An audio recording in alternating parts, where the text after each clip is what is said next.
السلام عليكم ورحمة الله وبركاته. ازيكم عاملين ايه؟ انا هبة وقناة اسمها هبة كيتشن. اللي اول مرة يشوفني ان شاء الله باذن الله هنعمل النهاردة روتين هيكون ان شاء الله باذن الله سهل ولذيذ. هوريكم النهاردة انا هفطر ايه، وهنشوف دلوقتي هنعمل ايه في الفيديو. هنسمي الله ونقول اللهم صل وسلم وبارك على سيدنا محمد وعلى اله واصحابه اجمعين. هنعمل النهاردة وصفة جميلة وسهلة. هنعمل المندي. معايا فرخة متقطعة، طبعا عدد القطع زي ما انت عايزة. عامله لها طبعا غسلاها ومنضفاها كويس جدا، وعامله لها طبعا محلول النقع، وانا عملته معاكم قبل كده في فيديو كان فيه الدبابيس. المهم دلوقتي معايا الفراخ، انا عامله لها فتحات بس تحت الجلد عشان ما بوظش شكل الفراخ يعني. المهم معايا البهارات اللي معايا بقى عباره عن ايه: ملح، فلفل اسود، جنزبيل. ملح، فلفل اسود، جنزبيل، بودره زعفران، كركم. 5 توابل معايا من كل حاجه معلقه صغيره. والفلفل الاسود نص معلقه. حطيت عليهم ربع كوبايه من الزيت. طب ويفضل ان هو يكون الزيت ملوش ريحه، يعني يكون زيت ذره نضيف يعني. حطيت التوابل اللي نزلت بيها على الربع كوبايه الزيت، وقعدت اقلبهم كويس جدا. وهنشوف دلوقتي هعمل ايه. هجيب بقى الفراخ اللي معايا دلوقتي بعد ما قلبت التوابل دي كلها. اقول تاني التوابل عباره عن ايه: ملح، فلفل اسود، جنزبيل، بودره زعفران، وكركم. هجيب بقى الصينيه واحط فيها الفراخ زي ما انتم شايفين. وهعمل ايه بقى: هدعك الفراخ بتاعتي بالتوابل اللي بالزيت اللي قدامكم دي. هدعكها كويس جدا علشان هي دي اللي هتديني اللون، وهي دي بعد كده اللي هتديني اللون للرز. هنشوف برضو الكلام ده كله في الفيديو دلوقتي هعمله ازاي. نزلت بالزيت بالتوابل. وصفة سهلة ولذيذة وسريعة وبتتعمل بسرعة، يعني مبتاخدش وقت، وكمان تنفع في العزومات. وطعمها لذيذ جدا. هدعك بقى الفرخة كده بقى. خلاص بعد ما خلصت الفراخ بتاعتي ودعكتها كويس بالزيت بالتوابل، هبدأ بقى اعمل الرز. جبت حلة وحطيت فيها مادة دهنية، وهبدأ انزل فيها بالليمون المجفف وعود قرفة خشب. هستنى بس كده لما ايه يعني الريحة بتاعتهم تطلع، وبعد كده هبدأ انزل بالرز. وكمان حطيت ورق لورا، واحط وهبدأ بقى اقلبهم كويس علشان ريحتهم تبدأ تطلع.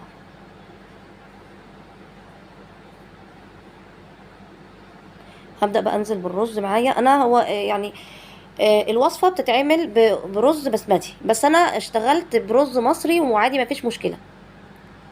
مفيش اي مشكله، ما بيفرقش بين الرز ده والرز ده الا كميه الميه. مقدار الميه هو اللي بيفرق معايا. يعني الرز البسمتي لكل كوبايه بتاخد كوبايتين من الميه. يعني الرز البسمتي ضعفه ميه. يعني ضعف كميه الرز بتبقى ميه. لكن الرز المصري بتاعنا البلدي اللي احنا عارفينه بيكون لكل كوبايه رز كوبايه ميه. المقدار بيبقى قد بعضه.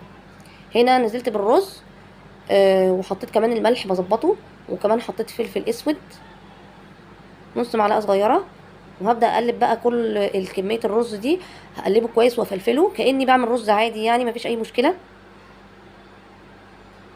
وهنشوف دلوقتي هعمل ايه. بس خلاص كده فلفلت الرز، هبدا بقى ارفعه من على النار. وهنشوف دلوقتي هعمل ايه بقى. شايفين بقى الفراخ اهي بعد ما دعكتها بالتوابل والزيت اللي كانوا معايا كويس جدا. هبدا بقى انزل بالميه المغليه على الرز. هبدا بقى اظبط كميه الميه يا دوبك، يعني كاني بسوي رز عادي. يا دوبك الميه بتغطي الرز، وهروح مقلباه اديله تقليبه كده كويس. وهنشوف دلوقتي هعمل ايه. في اليوم ده عملت وصفات جميله، واليوم كان ماشي معايا زي الفل. هنشوف دلوقتي انا عملت ايه في اليوم ده. حبيت اشارك معاكم اليوم ده وفطاري في رمضان.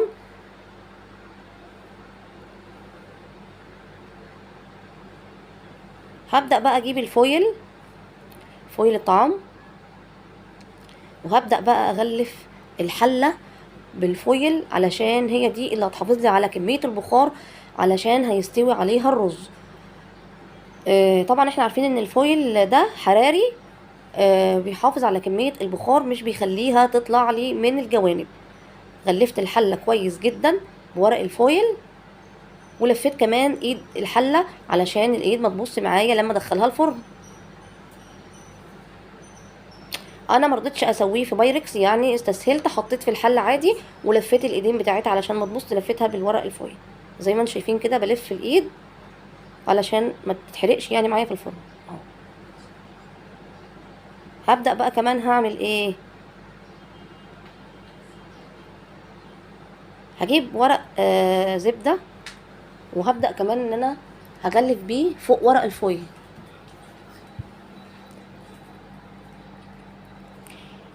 هنشوف دلوقتي هعمل ايه. هنا كنت بحاول افتح ورقه الزبده وهغلفها كويس جدا وهقفل فوق الورق الفويل. هنا بقى بحط ورق الزبده ده ليه؟ علشان هو ده اللي هحط فوقيه الفراخ، فانا بعمل عازل وبحط ورقه الزبده علشان الفراخ ما تكونش فوق ورق الفويل مباشره يعني، زي ما انتم شايفين كده. وكمان بقفل كمان الايد علشان اقفل ورق الزبده، بقفل كويس جدا. وبعد كده بقى هبدا اعمل فتحات تكون من ورق الزبده توصل للورق الفويل اللي تحت. هتشوفوا دلوقتي انا قصدي ايه. هجيب عصايه الشيش طاووق اهو، وهبدا اعمل فتحات في ورق الزبده، وهخليها توصل لتحت كمان في ورقه الفويل اللي انا حطاها تحت ورقه الزبده، علشان الفتحات دي هي اللي هتنزل الصوص اللي على الفراخ، هي دي اللي هتنزلها على الرز علشان هتديني اللون، وفي نفس الوقت هتطلع البخار برضو من الفتحات دي، هتوصل البخار عن طريق الفتحات. هبدأ بقى ارص الفراخ بتاعتي المتبلة، هرصها فوق ورقة الزبدة اللي انا عملت لها فتحات.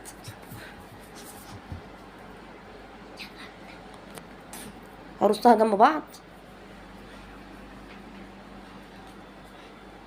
هرصها كويس جدا.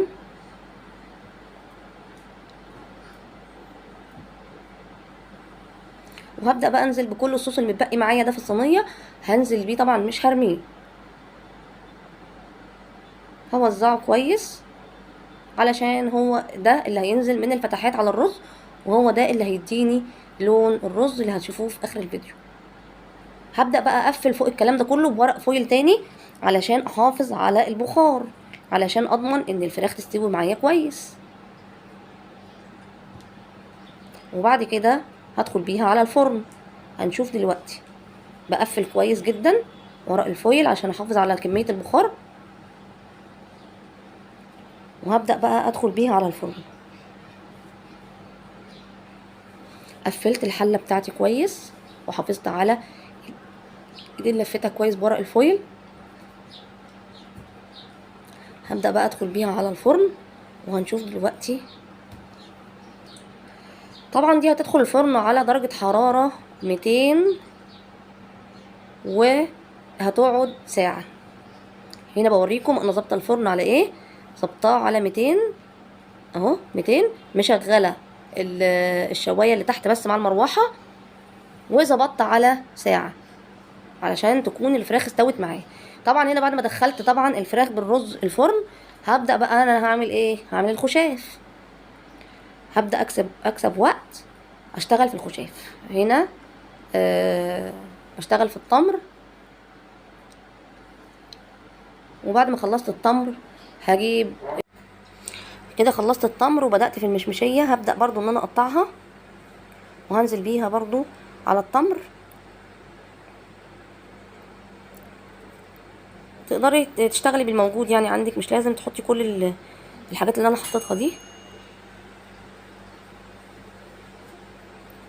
هبدأ اخلص كمية المشمشية اللي معايا كده، خلصتها. هبدأ بقى ان انا هقطع التين المجفف، برضو هقطع كل الكمية اللي معايا وهنزل بيها على كل الحاجات اللي انا عملتها الاول دي.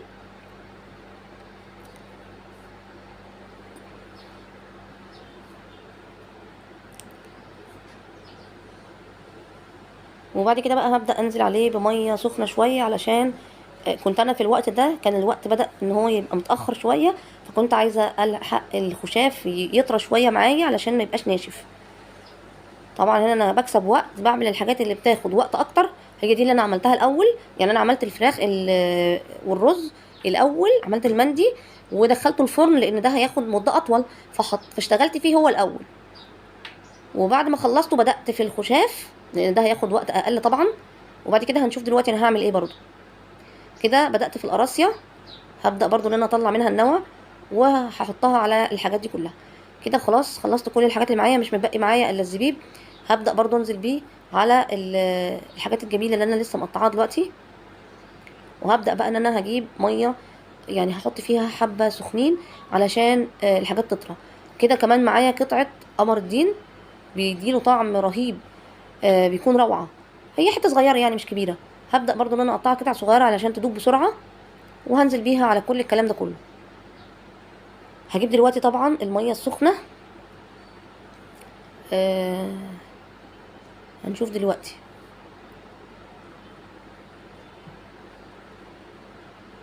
اليوم ده كان ممتع، وحبيت ان انا اشارك معاكم الفطار بتاعي واوريكم انا عملت ايه واليوم مشي ازاي، من اول ما بدات في الاكل لحد ما حضرت الفطار.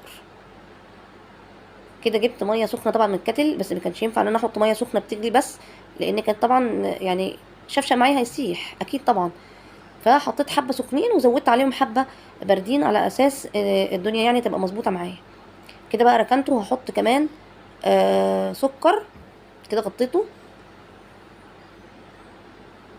هديله بس تقليبه علشان اضمن ان الحاجات كلها يعني الميه مغطياها علشان الخشاف يطرى معايا. هبدا بقى ان انا هركنه علشان هشوف. وكده ركنت بقى الخشاف على جنب خلاص، دوره كده خلاص انتهى. هبدا بقى ان انا هعمل ايه، هعمل شويه سمبوسه. معايا لحمه متعصجه، طبعا ما رضيتش اعصجها معاكم في الفيديو عشان ما اطولش عليكم الفيديو اكتر من كده. انا معصجه اللحمه معاكم في فيديو قبل كده على القناه هتلاقوه. اللحمه متعصجه، وتعصيج اللحمه سهل يعني مش صعب. بجيب طبعا بصلايه متوسطه على الربع كيلو، وببدا ان انا اديها تقليبه لحد ما تاخد لون ذهبي. وطبعا لو عايزه احط طبعا فلفل حراق هحط، مش عايزه خلاص. وبعد ما تاخد لون فاتح هبدا انزل عليها باللحمه المفرومه، وهبدا اقلب لحد ما اللحمه تدخل في السوا. وهبدا بقى ان انا احط التوابل بتاعتي، وده بقى يرجع لكل واحد والتوابل اللي هو بيرتاح لها. يعني انا عن نفسي بحط على اللحمه المتعصجه بحط فلفل اسود، وبحط ورق لورا، وبحط كمان بشر جوز الطيب، بيديها طعم جميل جدا وبيوديها في حته تانية خالص. دي التوابل المفضله بالنسبه لي. وطبعا بظبط الملح. وبعد كده لما بتدخل على السوا ببدا ان انا انزل عليها بصلصه طماطم او بعصير طماطم فريش. هنا بقى خلاص، هنا عملت اول واحده، وهنا بوريكم وبقول لكم بعد ما يعني زي ما انتم شفتوا في الفيديو كده عملتها ازاي. وابدا اجيب الحرف الاخير ده بدخله في اخر السمبوسه علشان ما يطلعش معايا وانا بقليها في الزيت.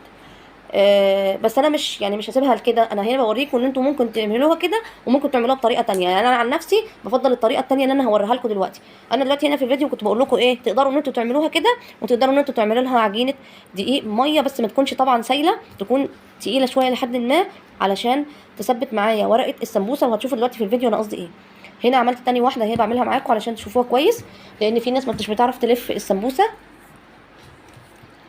ببدا ان انا امشي بمثلثات عكس بعض، مره في الاتجاه ده ومره في الاتجاه ده. هنا بوريكم اخر قطعه اهي في السمبوسه، بحطها في الفتحه اللي هي الاخيره دي. وهوريكم دلوقتي كمان برضو انا هعمل ايه. هبدا بقى اكمل الكميه اللي كلها اللي معايا، وهنشوف دلوقتي انا هعمل ايه وبقيه الفيديو هيمشي معايا ازاي.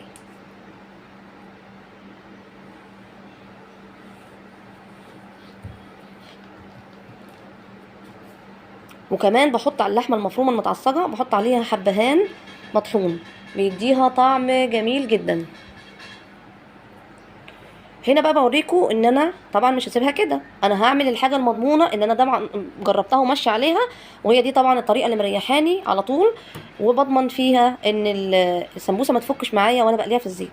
بدات ان انا اجيب معلقتين دقيق وعجنتهم شويه، بس خليت العجينه سميكه الى حد ما.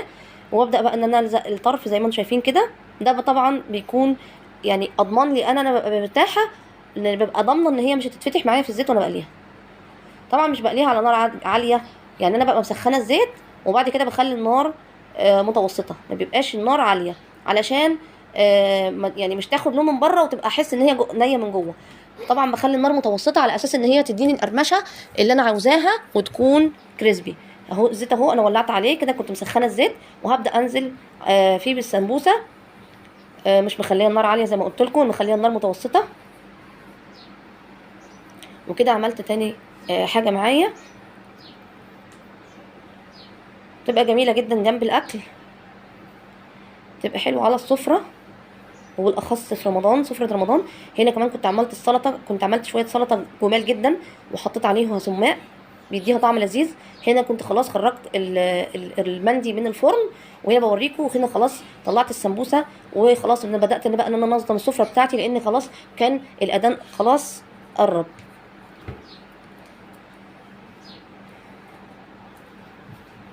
هنشوف دلوقتي برضو شكل المندي في الاخر بعد ما حضرته على السفره. هنا بقرب لكم الكاميرا علشان تشوفوا شكلها وكانت مقرمشه قد ايه، كانت كريسبي وجميله واخده لون ذهبي.